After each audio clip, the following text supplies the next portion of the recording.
नमस्कार दोस्तों, स्वागत है आप सभी का उत्तराखंड एजुकेशन अड्डा चैनल पर। फ्रेंड्स, आज हम सॉल्व करेंगे स्टेनोग्राफर का जो पेपर हुआ था उसमें कितने क्वेश्चन आए थे। ठीक है, और इम्पोर्टेंट क्वेश्चन को जान लेंगे हम। ठीक है, रीजनिंग के भी होंगे 2-4 क्वेश्चन और आपके नेशनल जीके से भी संबंधित और करंट अफेयर्स से भी संबंधित भी कुछ क्वेश्चन होंगे। ठीक है, चलिए फटाफट से स्टार्ट करते हैं। फ्रेंड्स, अगर चैनल पर पहली बार आए हैं तो सब्सक्राइब जरूर कर लें, बेल आइकन को प्रेस कर लें ताकि आने वाली वीडियो का और भी नोटिफिकेशन आपको मिलता रहे। चलिए फ्रेंड, पहला क्वेश्चन है, कवि मंगलेश डबराल का काव्य संग्रह कौन सा है।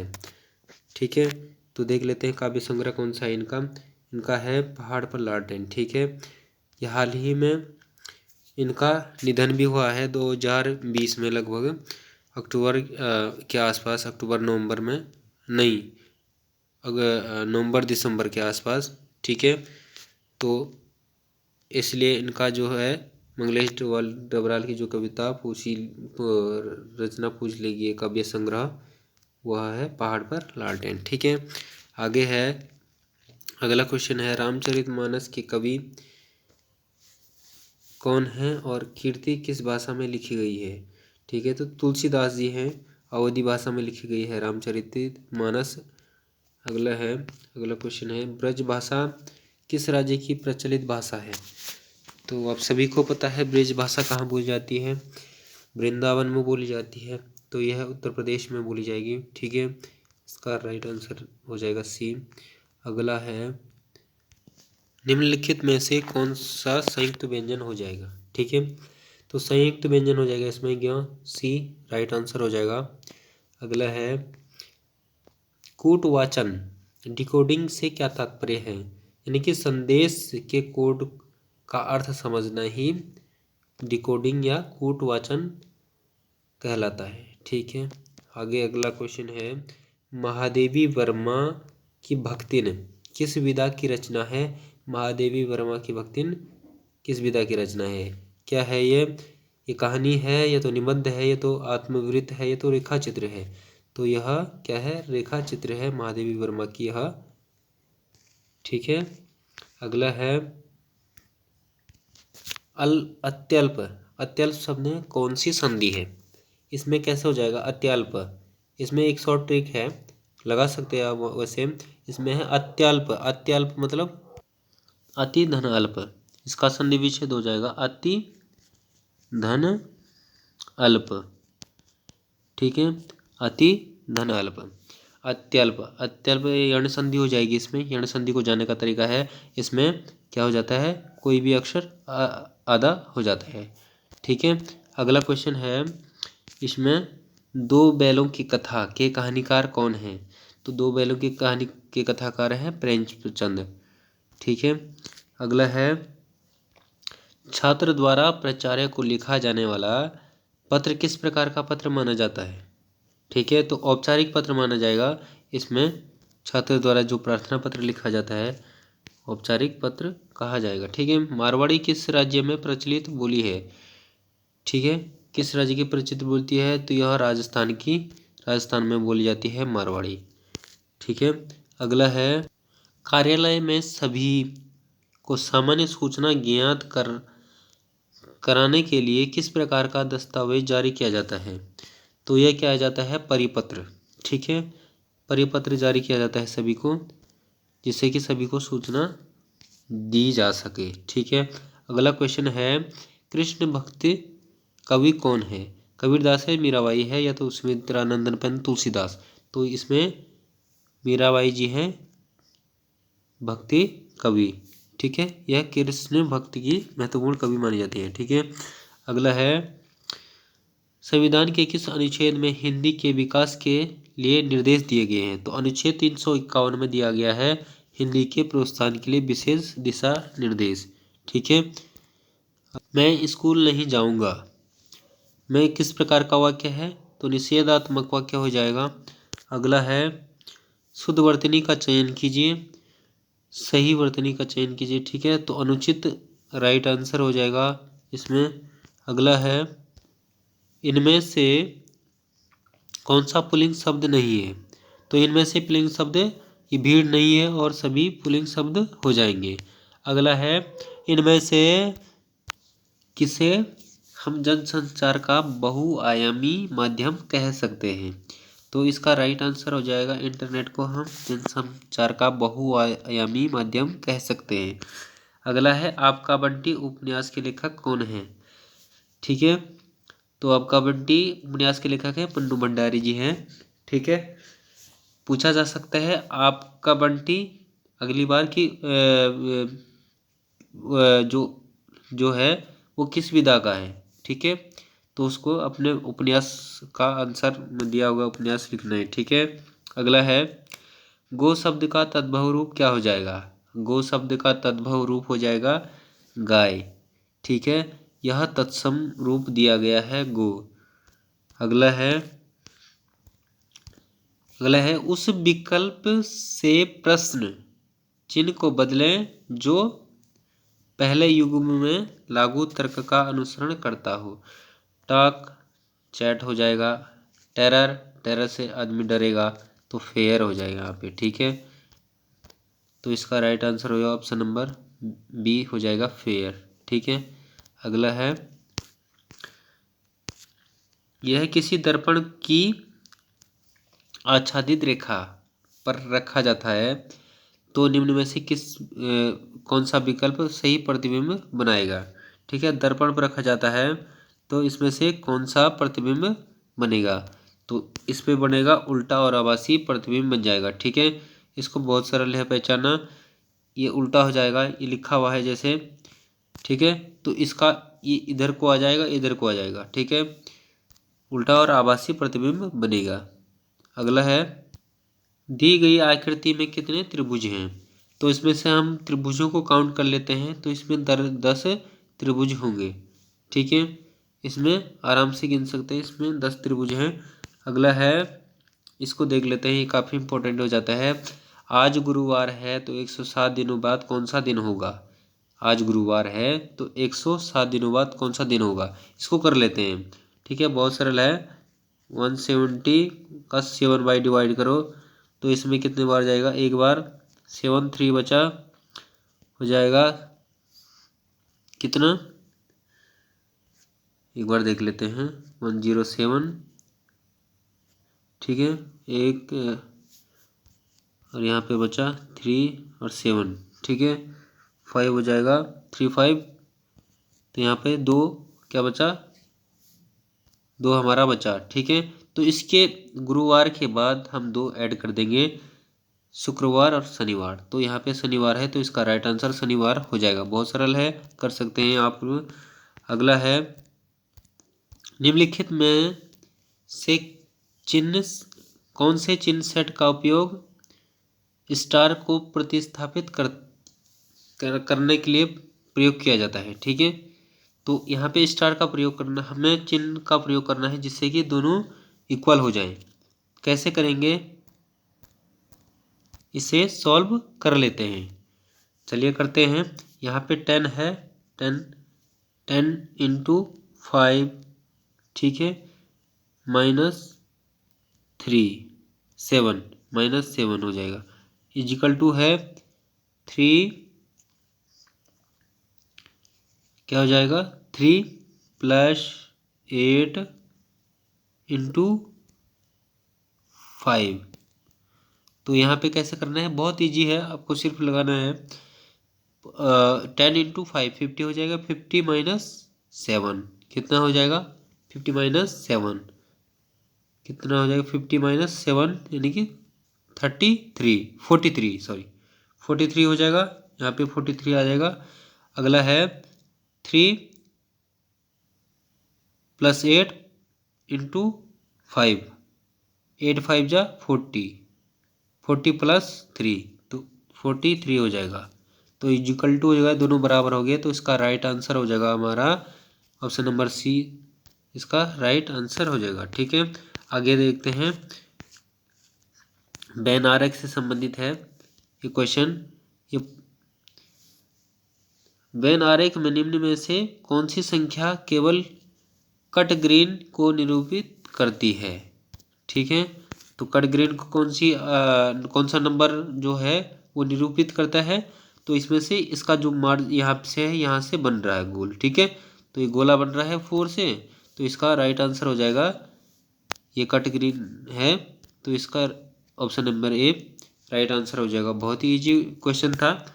आगे देखते हैं, इसमें है मिसिंग नंबर में, ठीक है। हमने फाइंड आउट करना है श्रृंखला की अगली संख्या ज्ञात कीजिए, ठीक है। कैसे ज्ञात करेंगे, इसमें इंटू 2+2 करेंगे, इसमें इंटू 2+2 का फॉर्मेट चलेगा इसमें। जैसे इसमें 5 इंटू 2+2 कितना हो गया, 5 दूनी 10 और 2 12, 12 हो गया, ठीक है। अगला करेंगे हम 12 इंटू 2+2, 24 और 2 26 हो जाएगा, ठीक है।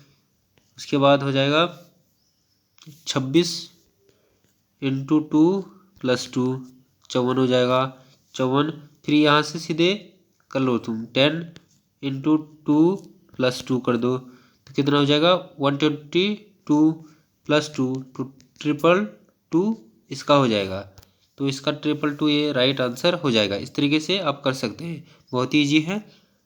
अगला है ये, ठीक है। आगे आप देख सकते हैं, इसे भी आप सॉल्व कर सकते हैं, चाहो तो कर लेना आराम से। इसमें अगला देखते हैं, अगले इम्पोर्टेंट क्वेश्चन, यह राष्ट्रीय ग्रामीण रोजगार गारंटी अधिनियम कब पारित किया गया था। तो ये किया गया था 2005 में, राष्ट्रीय ग्रामीण रोजगार अधिनियम 2005 में पारित किया गया था। अगला है, निम्नलिखित में किस नदी को बिहार का शोक कहा जाता है। तो इसमें कोसी नदी को बिहार का शोक कहा जाता है, ठीक है। अगला है, निम्नलिखित में किस क्रिकेटर ने ICC spirit of the cricket award जीता, ठीक है। तो यह है करंट अफेयर्स का क्वेश्चन है। यह जीता MS धोनी, महेंद्र सिंह धोनी के द्वारा यह जीता गया है, ठीक है। अगला है, अगला क्वेश्चन इस ये पूछा गया है, कंप्यूटर से संबंधित इनमें से कौन सा इनपुट डिवाइस है। इनपुट डिवाइस है, इसमें मॉनिटर भी विजुअल दिखता है, आउटपुट है, प्रिंटर भी आउटपुट देता है, स्पीकर भी आवाज़ आउटपुट ही आती है। तो इसमें राइट आंसर हो जाएगा कीबोर्ड, ठीक है। अगला है, ब्रेल लिपि दिवस कब मनाया जाता है। तो 4 जनवरी को मनाया जाता है विश्व ब्रेल दिवस, ठीक है। अगला क्वेश्चन है, पाकिस्तान ने क्रमिक लोकतांत्रिक सरकारों के साथ शीत युद्ध किसके अधीन शुरू किया। तो ये क्या है, क्या वहाँ के पूर्व प्रधानमंत्री नवाज शरीफ और बेनजीर भुट्टो के द्वारा के अधीन, ठीक है। अगला क्वेश्चन है, भारत और चीन ने शिमला समझौते पर कब हस्ताक्षर किए। तो भारत और चीन ने शिमला समझौते पर हस्ताक्षर किए थे 1972 में, ठीक है। इसका राइट आंसर हो जाएगा 1972। अगला है, मिंटो मार्ले सुधार को अन्य नाम से भी जाना जाता है। तो इससे जाता है भारत परिषद अधिनियम। भारत परिषद अधिनियम 1909 के नाम से भी जाना जाता है मार्ले और मिंटो। आपको पता है मार्ले कौन था और मिंटो कौन था, ये अलग अलग थे दो, एक सचिव था इनमें से और एक वायसराय था, दोनों थे, इसलिए मार्ले मिंटो सुधार कहा गया है, ठीक है। अगला देखते हैं, चिनाब नदी डॉट की सबसे बड़ी सहायक नदी थी इंडस, सिंधु नदी थी, चिनाब नदी की सबसे बड़ी सहायक नदी है, ठीक है। अगला देख लेते हैं, अगला है,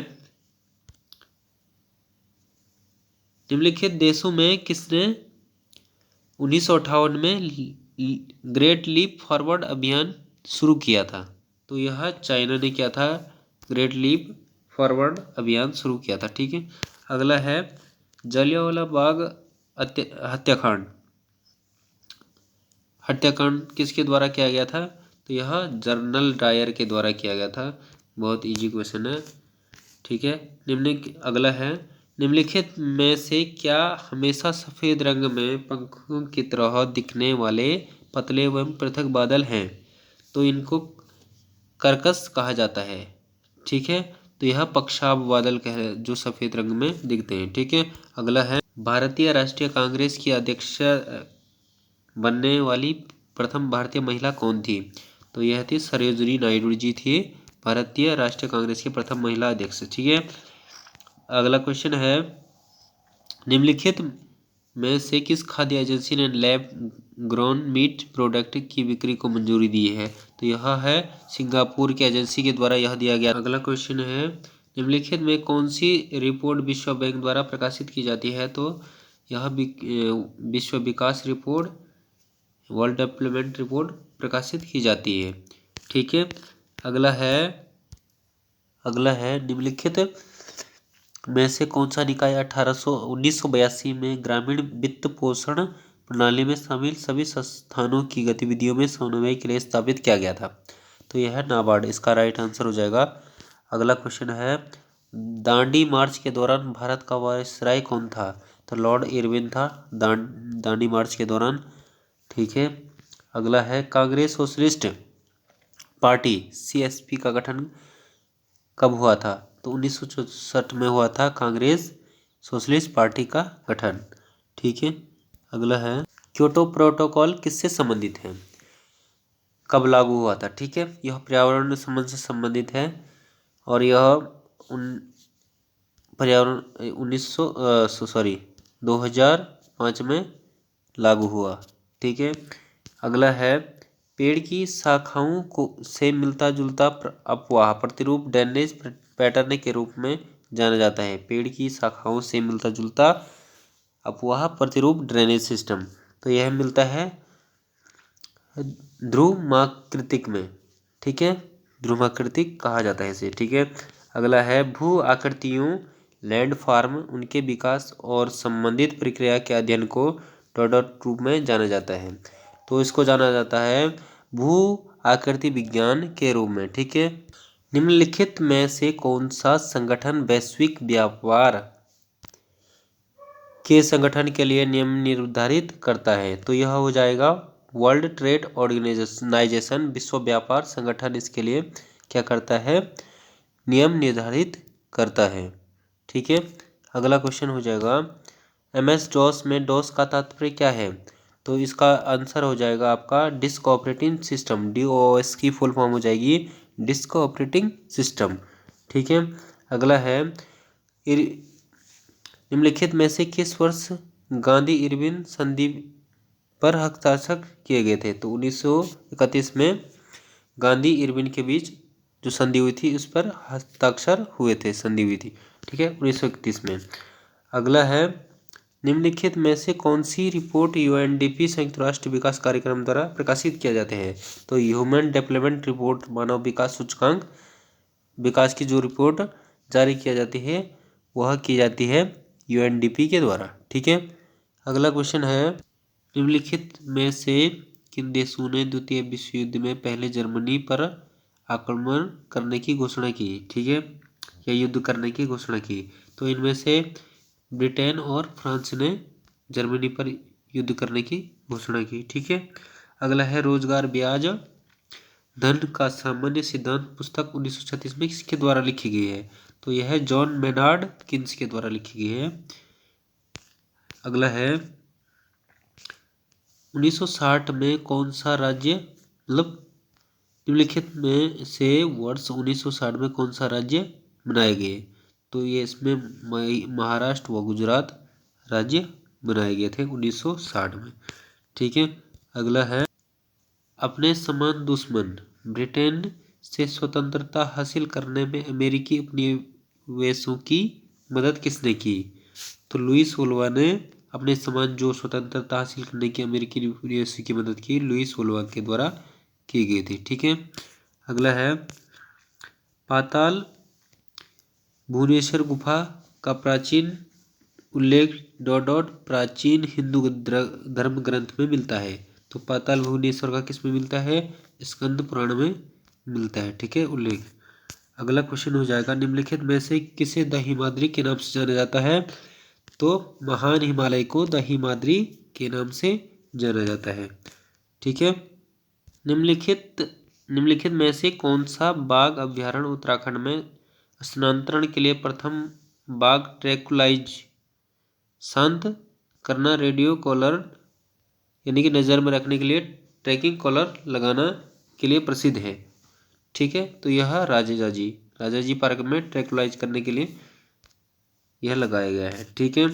अगला है चंद्र राजवंश के संस्थापक कौन है? तो ये राजा सोमचंद्र हो जाएगा, चंद्र राजवंश का संस्थापक। ठीक है।